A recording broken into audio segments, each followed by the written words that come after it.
right. Good day, everybody. My name is Danielle Maynard. I am an assistant professor of pathology and oncology at Johns Hopkins Medicine, and also the director of the HBCU Mentoring Program. Thank you so much for joining our session today on STEM careers beyond MD and PhD. We have a fantastic panel of very exciting careers for you to explore, and I will introduce each one by one, and they will proceed to tell you about their careers and their journey. So we'll start off with Miss Barbara Harrison from Howard University. Hi, good afternoon, everyone. Thank you so much for joining us this late hour on a Tuesday eve afternoon. So we are, here to talk to you a bit about these alternative or kind of different careers in STEM. And so I'm very excited to talk to you about genetic counseling. So if you have not heard of genetic counseling before, it is a career that one enters through getting a master's degree. And genetic counselors work hand in hand with the whole medical team. So on the left of this graphic are just some areas where genetic counselors have worked or are working. So in direct clinical care, and we work in a full variety of different aspects of medicine. I do mostly prenatal, so I'm working mostly with pregnant couples or individuals looking to get pregnant. But I have colleagues that work in pediatrics. Actually do some cancer genetics as well. So working with individuals that have a family history of cancer or who maybe are very young when they're diagnosed with cancer. And so we may have a suspicion that there's an inherited cause for that cancer, which then can have implications for their own care as well as for their family. And then in cardiac, very similarly, there are some cardiac diseases that are significantly impacted by inherited causes. And so then and there's many more areas, neurology, and it just other various areas of medicine, which is one of the great things about this field, which is that even though I'm trained in genetics, our services really are useful in all these different areas. So genetic counselors are known to serve people in these different arenas.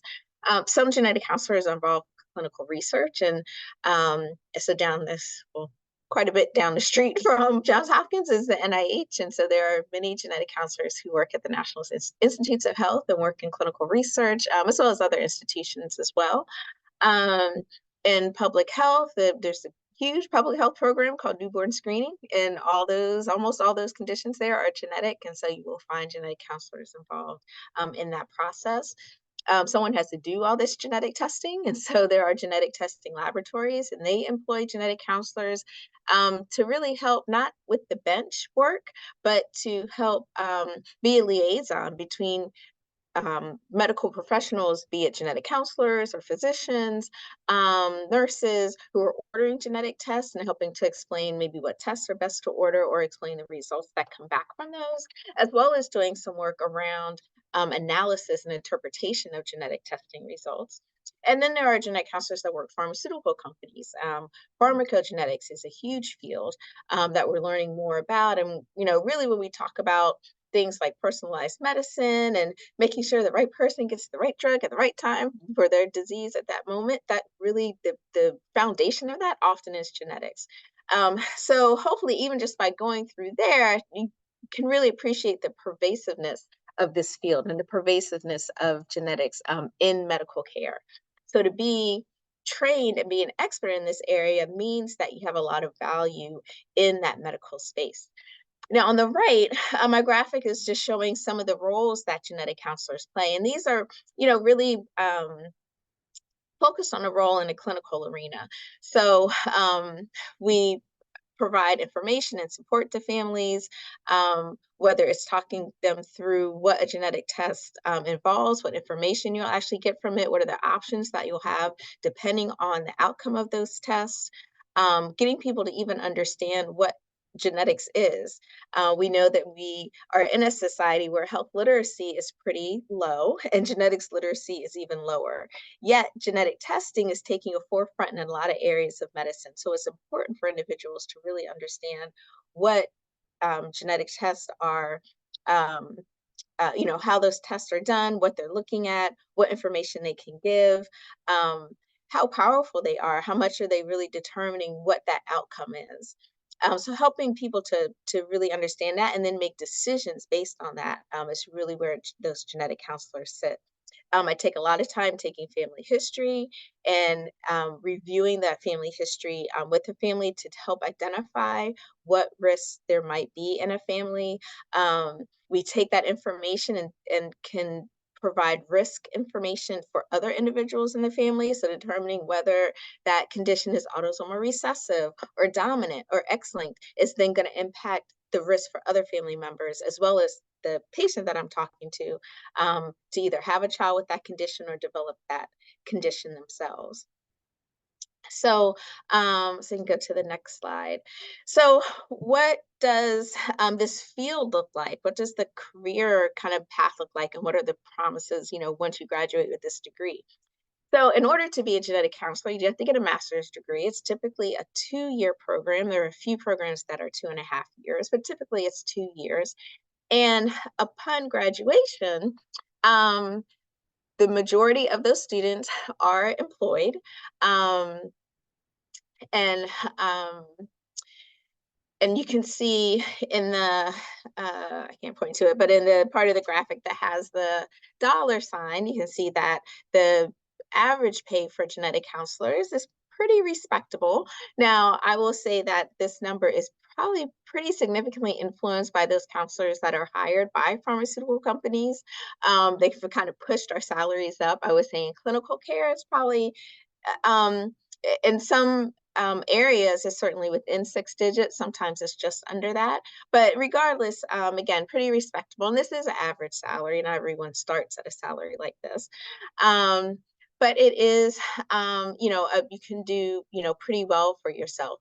And you can see by the bar graph at the bottom left that the opportunities for genetic counselors and the growth of this field is pretty significant. The first genetic counselors graduated in the late 70s. And so even though that probably sounds like eons ago, in the in the span of when you think about things like nursing, and medicine, and other areas within kind of STEM fields, genetic counseling is really one of those newer fields. So for us to have this level of growth over this time really is a testament to how significant genetics is in genetics care. Now, that being said, the majority of or let me say genetic counseling in general, is a pretty homogeneous field when you look at who are genetic counselors. And so these other graphics on here are really pointing to that.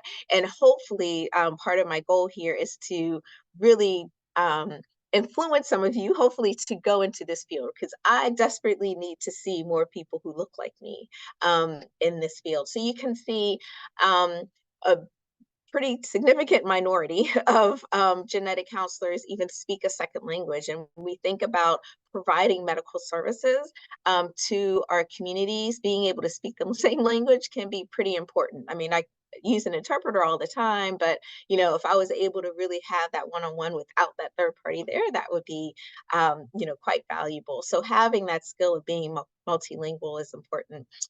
You can see in other aspects of diversity. So representation from the LGBTQIA community is small.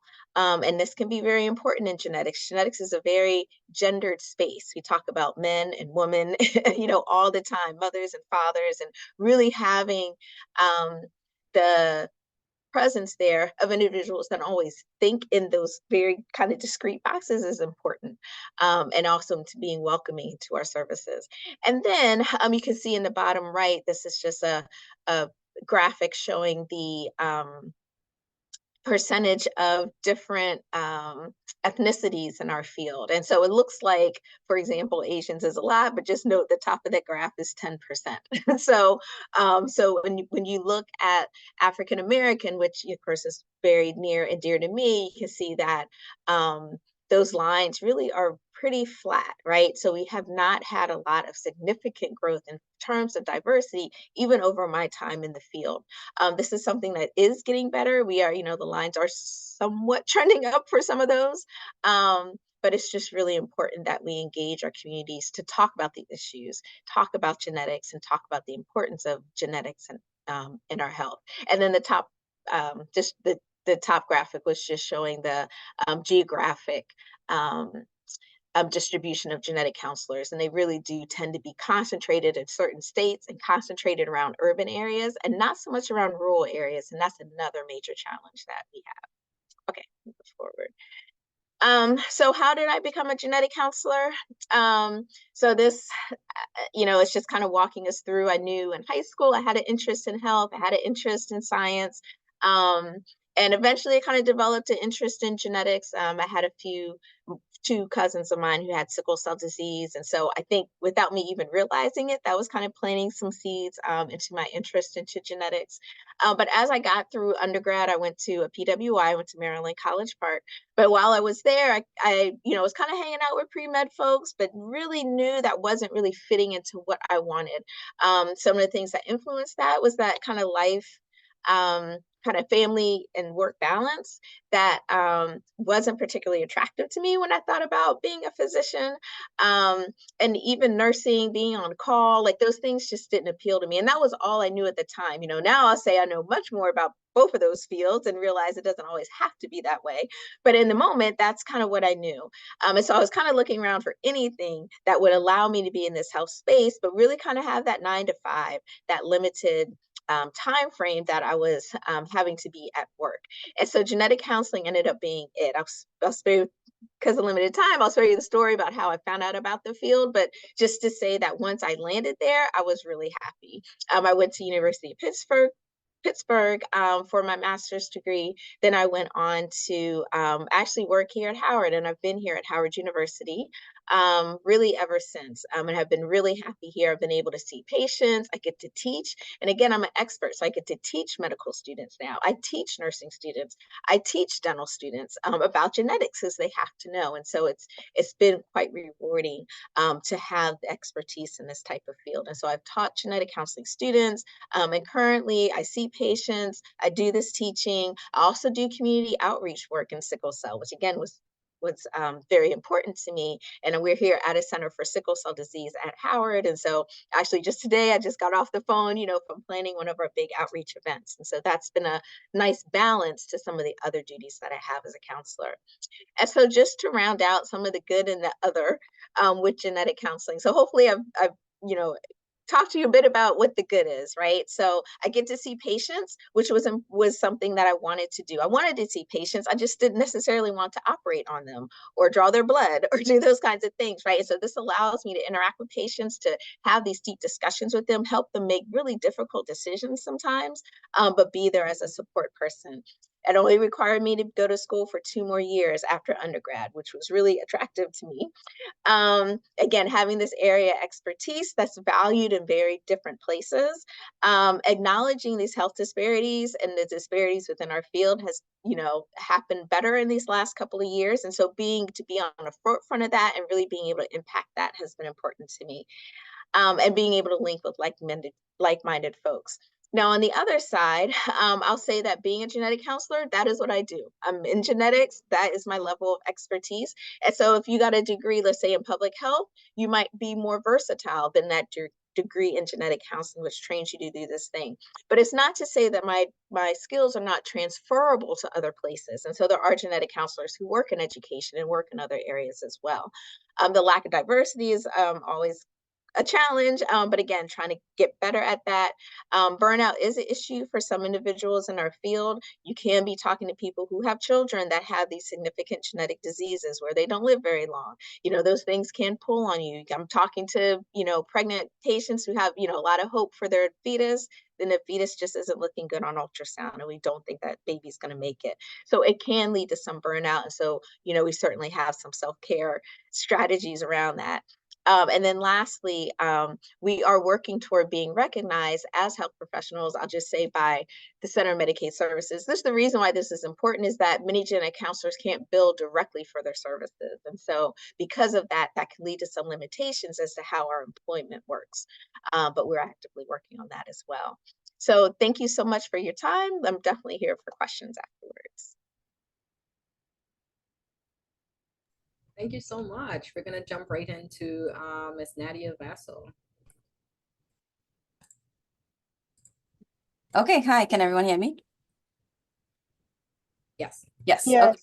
Okay. All right, so my name is Nadia Vassal, and I am a medical physicist working at Mount Sinai Chelsea Medical Center in New York. So let's get right into it. Medical physics, what is it? I'm just going to read out the definition that I put here. Medical physics is an applied branch of physics involving the application of physics concepts and methods to the diagnosis and treatment of human disease. It is an interdisciplinary field that integrates knowledge from various disciplines such as electrical, mechanical, and biomedical engineering, health physics, and computer science. So medical physics, even after that definition, what we primarily do is that we are involved in radiation physics, okay? So anywhere that typically there is radiation involved, there will be a medical physicist involved. So I am a clinical medical physicist. So the main responsibility of a clinical qualified medical physicist is to ensure the safe and effective delivery of radiation to achieve either diagnostic or therapeutic results. So even though I'm a clinical physicist, there are other ways in which you can be a medical physicist in this field. So there's research and development. Let's go back one slide. So research and development, even in the clinic setting, there is research and development that is encouraged through all the staff. Basically, technology advances over time, and as it advances, so does our field. So we always have some aspect of research and development, whether it's just in the clinic or even outside, to advance the career, basically. Education and teaching. So there is positions in academic institutions, but even in a clinical setting such as I work, we have teaching of our own medical physics residents, and also we teach the medical residency radiation oncologists who do need to know some aspect of radiation physics to pass their boards. So there is teaching involved in certain positions. Then there's administration, and some physicists you can work in the industry, whether it's private companies, governmental agencies, or like accreditation organizations. Okay, I found out about medical physics through Google. So I was in my third year undergrad at St. John's. I had no idea what I was going to do with a physics degree. And I did not want to do solely research. I just couldn't picture myself just in a lab doing research. It didn't fit. So I just Googled, what can you do with a physics degree, literally, and I looked through all the careers, and I happened to stumble upon medical physics. And so I just, researched and I thought, hey, I could do that. It seems interesting. And I followed that path, and that's where I am now. So medical physics subspecialties. So when you decide you want to do medical physics, or if you do, you have to pick one of these subspecialties because you do have to specialize. So there's therapeutic or radiation oncology physics, which is what I do, which is more for the treatment of, let's say, cancer, diagnostic, nuclear medical health, and MRI. So diagnostic pertains to imaging. So imaging modalities, which by that I mean CAT scans, X-rays, MRI, ultrasound, any of those type of imaging modalities, there is a medical physicist involved, either in maintaining the image quality or calibrating machines, etc. Nuclear med more deals with radiopharmaceuticals. Medical health physics is radiation safety. And MRI, everybody knows MRI. It is a subset of diagnostic medical physics. However, it's a very broad topic in itself. So, and it is very complicated. So it does have its own subspecialty. So radiation oncology physics, which is what I do, some of the responsibilities include, first and foremost, is the protection of patients and others, anyone working in the clinic, from potentially harmful or excessive radiation. We establish adequate protocols to ensure accurate patient dosimetry. We measure radiation that is delivered to the patients. We determine what type of radiation is around and make sure it's safe. And we have to develop quality assurance programs that must be followed. Once again, all in the goal to make sure that not only is radiation delivered safely, but it's delivered accurately as prescribed by the physician. Just go back one slide, Daniel, sorry. So these couple pictures here, for example, that machine that you see on the top left is an example of, well, that is what a linear accelerator looks like. A linear accelerator is a machine that is used to treat patients with cancer using external beam radiation. So that there's a patient will lay on that table. That large machine will rotate around that patient and deliver radiation that you can't see or you can't feel, but it is there to and go around that patient and treat the patient with those radiation, with that radiation. And so these other pictures just show how we depict the radiation using our softwares and such. And that little one at the bottom, you can see, I don't know if you guys can see those little seeds, those little dots in that X-ray looking picture. So that is an example of radioactive seeds. So yep, right there. So that's another aspect of radiation physics called brachytherapy. And a physician might insert those small, tiny radioactive seeds into in the patient in the OR, and a medical physicist has to be a part of the procedure. We have to calibrate the seeds. We have to make sure physician has the correct number, it's safe. So all different aspects of radiation physics dealing with treatment of the disease, a medical physicist has to be involved. So path to become qualified medical physicist. This is the current path. It has changed over time, but I'll just go through the current path. So basically you have to graduate from a accredited program.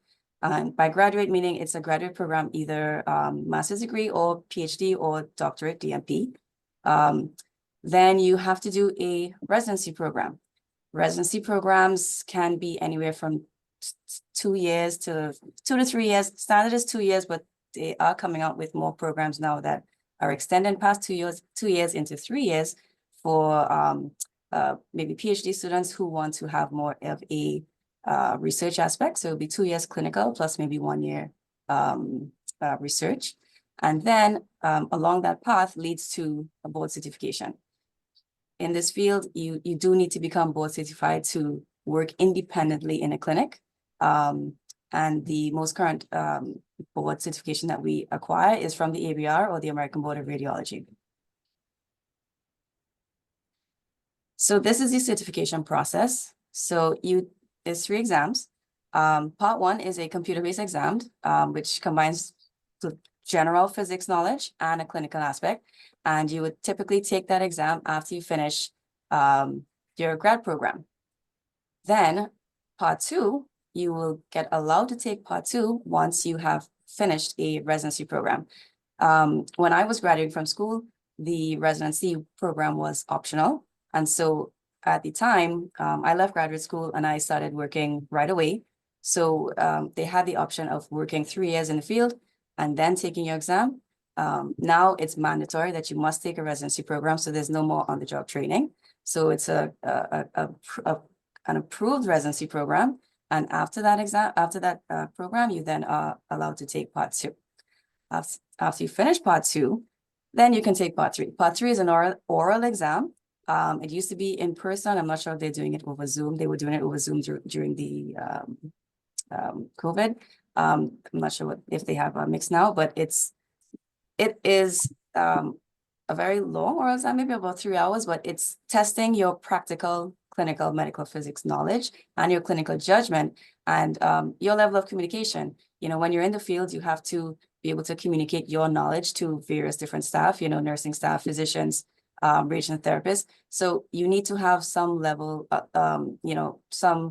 you need to not just understand your physics, but you need to be able to, relay that information, quickly and, efficiently, especially in certain situations. So it's a very good practice for your, career, basically. So additional requirements for certain states, they do require a license. So I work in New York, and so I have to get a license.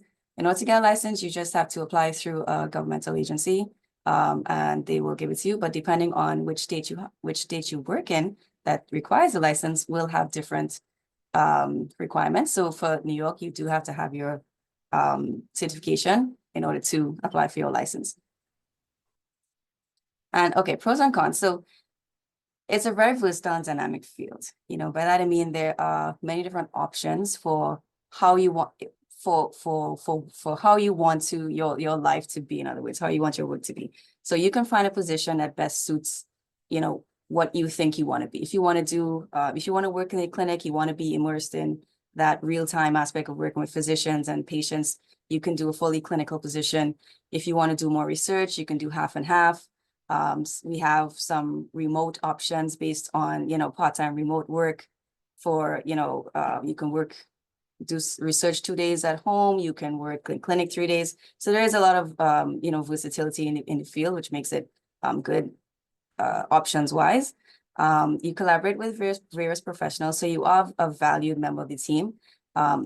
In a, like, example, radiation oncology setting, anything that involves radiation does involve medical physicists, and it's you are a valued person in that team, all working towards that goal to either accurately diagnose patients with cancer or to treat patients.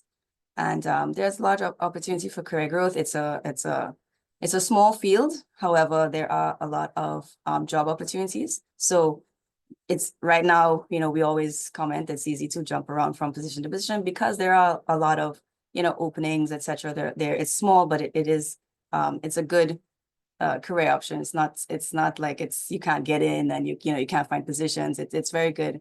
It's a very good career path in that way.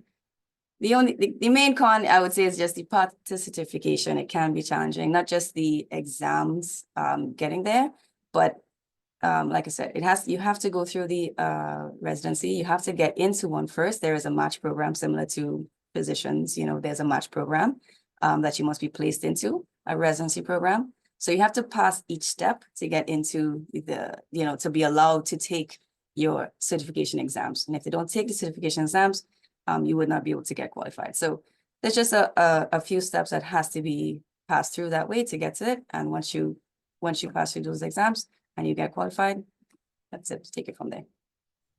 Thank you. Thank you so much, Ms. Bassel. We're gonna move right along to Dr. Marcelin. Right. Hello, can you guys hear me? Yes. Very nice to meet you all. My name is Dr. Martin Marcelin. I'm a podiatrist. So we can, and some throwback pictures of me. There was a time when I used to play ball as a football player. So a picture on the left, me in high school, and then on the right, when I got to college, I was a student athlete.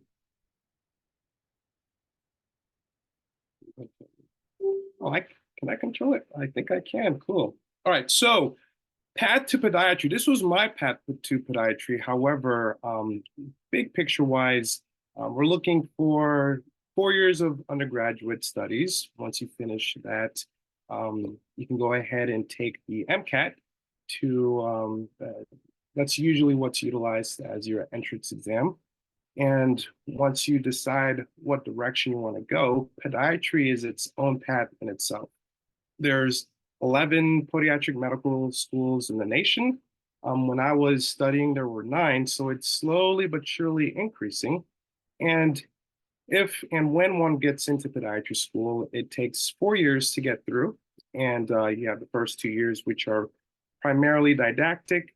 And then the last 2 years, you're doing your rotations, you're getting your hands dirty, so to speak, and just really interacting with different patients and just getting a good feel for what the field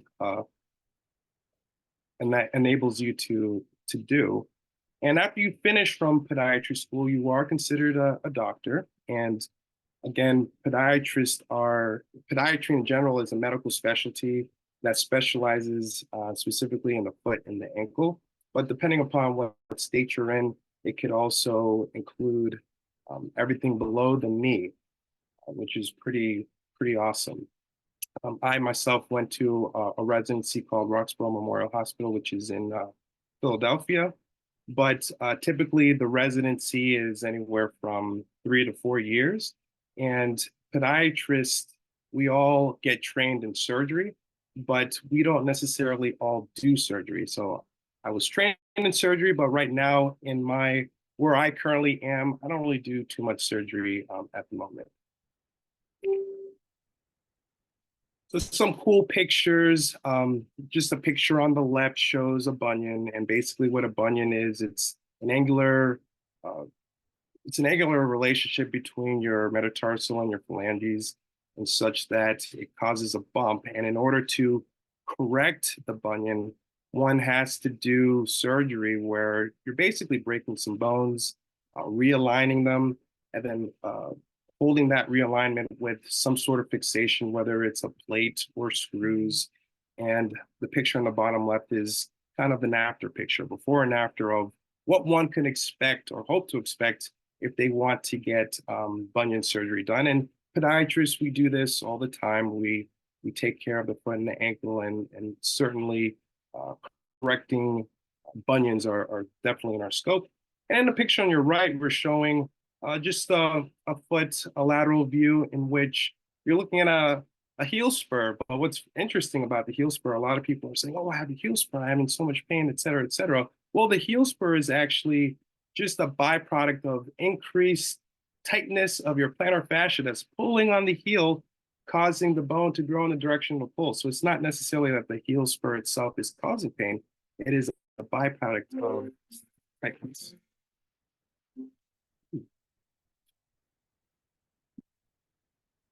Sorry about that. So we can flip to the next page.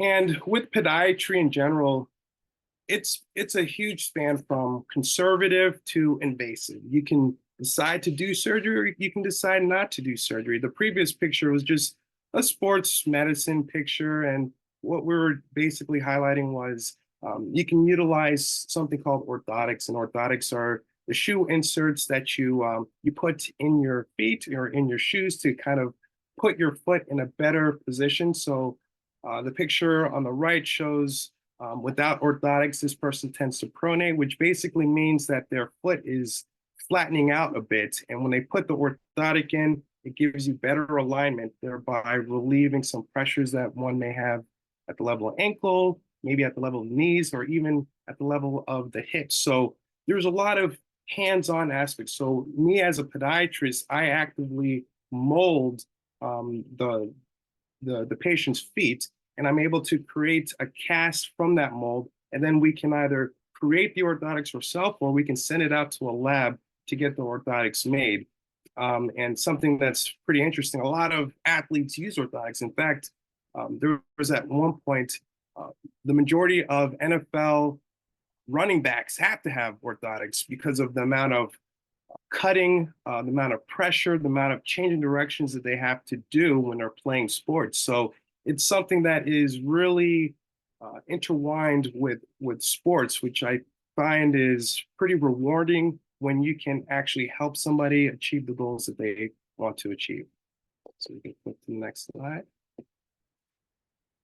With podiatry, we were able to do surgeries before. So the picture before that I showed with the bunion is a surgery that I would do either at a surgery center or at the hospital.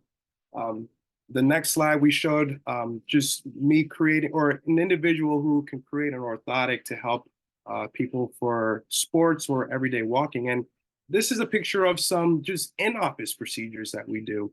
The picture on your left shows an ingrowing toenail, which are very painful, and they can get infected. And it's something that's extremely important, especially if you're dealing with the diabetic population, because you're trying to control and make sure that you don't have any open wounds or lesions. And anytime that there are wounds present, you can increase your chances of getting an infection. So getting an ingrown toenail under control, extremely important. And so it's just an example of before and after. And when I do a procedure to control or take care of an ingrown toenail, I am doing this in the office. I'm numbing the patients. I'm making sure that they feel nice and comfortable. I'm using my instruments. I can go down to the different layers of the nails and the skin to make sure that I completely remove the ingrowing toenail so that the patient can heal nicely. And at the end of the day, I'm trying to allow them to do all the things that they want to do, continue walking without pain, and making sure that infection is not a problem that we're dealing with. And then a picture on your right is just different modalities that people can utilize. This person, I'm sure, is suffering from plantar fasciitis, so they're using a different technique to try to help relax and give relief to that painful plantar fascium. And then what we're showing here in this picture, again, some more in-office things that we can do. Let's say one sprains their ankle and we need to get that stabilized. Well, using an over-the-counter or an ankle stabilizer, this is an ankle brace that we're utilizing on the left. And then the picture on the right is just an example of either an individual who has plantar warts, so that's something that we certainly take care of in the office, or calluses, which can become very painful. And just the hands-on aspect is really what I'm trying to paint a picture of. You can be as hands-on as you'd like or not, but for me, something that was really impressive when it came to what podiatry can afford and as a practitioner, what you can do, I like using my hands. I love the idea of placing hands on patients and actively making their lives better. My goal is always to have patients leaving the office feeling better than how they felt coming in. So some pros: opportunity to help vulnerable patient population. There's lots of interesting pathologies and procedures. There's certainly room for research and innovations. Very, very flexible. Like I said before, I'm trained in surgery, but I don't always do surgery. In fact, I have 2 kids. I want to be around my family. So being on call and being bumped for surgeries in the hospital is not something that I really want to do right now. So I kind of took a couple steps back from that. But when my kids are older, maybe I'll get back to it. Some cons: the training. So 4 years of undergrad, 4 years of graduate school, and then 3 to 4 years of residency. So that can certainly damper one's decision. But if one decides to go through with it all, I really do believe it is certainly worth your time and your efforts. Let me go to the next slide. So path within podiatry, what inspires me? I did briefly talk about hands-on aspect, but something that is near and dear to me, with African-American men, we're at the highest risk for major amputations. I'm talking about below knee amputations. My goal is to help people walk. I want people to be able to do all the things that they want to do and keep their limbs. And for whatever reasons, we're actively doing research about this. Right now, African-American men, especially uncontrolled diabetic men, are at the highest risks for amputations. And we're trying to figure out ways to stop this problem. And so we can flip to the next slide. These are 2 hyperlinks. I don't think we have enough time to look at them, but one of them is like a 5-minute just story talking about amputation prevention and what we're actively trying to do. So I'm part of Jefferson Health Network, but we've teamed up with Temple University as well and the Save Your Souls Foundation. And we actively are going to barbershops to meet men where they are. And the goal is to change the dynamic, change the discussions, and try to allow men to think about their health and talk about their health, because we're seeing those alarming numbers, especially in the Philadelphia area, for major amputations. So we want to change that. So if you guys have a chance of checking that out, that would be great. And right now, I'm currently partner and director of community outreach for the Save Your Souls Podiatry, the foundation. And again, the goal is to decrease amputation rates. I'm currently an owner of my own private practice. It's called Traveling Podiatry Services. So I have like a brick and mortar location, but I also do outreach programs where I'm going to different communities to see patients where they are. I'm currently on staff at Abington Hospital, Jefferson Health. I'm no longer at Doylestown Hospital ever since I had kids. Like, well, I'm trying to scale back. And things that one can do if they become a podiatrist, you can be on staff at surgery centers, at hospitals. It all depends on what you're interested in and what you want to do with it. So the pathway is open. And this is a way to contact me if you have any questions. So thank you for your time. Thank you so much. We'll put those links in the chat. So we'll move on right along to Nurse Robina Campbell. Hi there. Thank you for having me today. I'm happy to be here and give you some insight into my career path into being a nurse manager in inpatient oncology. So in my role as a nurse manager, I've been in this role for 5 years, and I've kind of transitioned into this role by via nursing and being a bedside nurse for over 18 years. Some of my role includes staffing. I have the pleasure of bringing in new nurses into the career. I also work with schedules, making their day-to-day schedules. A lot of healthcare has to do with safety and quality, so we also make sure that we're meeting standards, not only for our departments, but then for the institution as well. Patient satisfaction. So even though I'm not at the bedside as I used to be, I do get to round with patients and make sure we're giving the best care to them. I like being a liaison, so that's kind of like I work with the nurses and the physicians and upper management to kind of just help with policy making and procedures.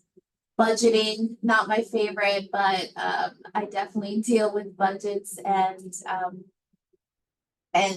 have some say into how we staff the unit. And then, of course, meetings and stuff. So I'm just going to give you some insight into what brought me into this career path. I always knew I wanted to work in healthcare, not specifically in oncology. I always say that oncology chose me, but at the end of the day, I believe it was the best decision I made for my career. In high school, I had the opportunity of working in a medical office, and I think that really inspired me to want to go further in my education. I did have a mother who was also a nurse, and my father worked in healthcare as well. And immigrating here from East Africa, also having the opportunities to pursue healthcare was part of my passion. So my path included, I actually started by going to a medical assistant program, and that medical assistants are the ones who, like, when you go to the doctor's office, are really next to the physician and kind of helping them care for the patients, anywhere from like drawing labs or making appointments for the patients. We do billing and coding and education. So that's kind of where I started my career in healthcare as a medical assistant. And then as far as the program, that program was only like 2 years, and then you get, it's a certification. So you become like phlebotomy and venipuncture certified. So further into my education, I worked as a medical assistant for about 5 years, and I decided to go to nursing school. I actually went back to the community college first and got my RN associate's degree. That took a couple of years. Worked as a nurse for actually 18 years in total at the bedside, but when I went from a medical assistant and transitioned into the hospital, I was what was called a CNE, and that is a clinical nurse extern. So basically a nursing student that is working at the bedside in the tech role. So soon after that, while I was working on my bachelor's degree, soon after that, I became a bachelor certified nurse from Notre Dame in Maryland. And then about 5 years after that, I decided to go back and get my master's degree so that I could go into management. So the pros and cons. So the pros is that I have had the pleasure of working with the best, I would like to say, compassionate team members. Oncology specifically, as you can imagine, is not the easiest field, but I would like to say it's very rewarding in terms of the patients that we care for, and creating a stepping stone for nurses to come in and care for the patients and even move on further if they would like to advance their careers. I think our patients are very appreciative of the care that we provide them. I'm happy to see the pros and advances in science that allow us to have relationships and care, maybe be the first line of treatment that we give them, which gives them better outcomes, and the ability, I still am able to keep relationships with patients that I even cared for at the bedside, which I would say is very rewarding. Some cons would be that I think nursing as a whole is now becoming more of a specialty or a field, I should say, where people aren't really staying in one particular space for a long time. But I think it's a pro and a con, right? So you can see different aspects of nursing. Another con is that, having to care for terminally ill patients, it does require a level of, I think, resiliency and ability to prevail and move forward and commiserate with your team members, which I think helps us to do what we have to do to care for our patients. And the con also, sometimes, unfortunately, people aren't coming into nursing, maybe more so for the monetary benefit than for the aspect of being a caring and compassionate practitioner.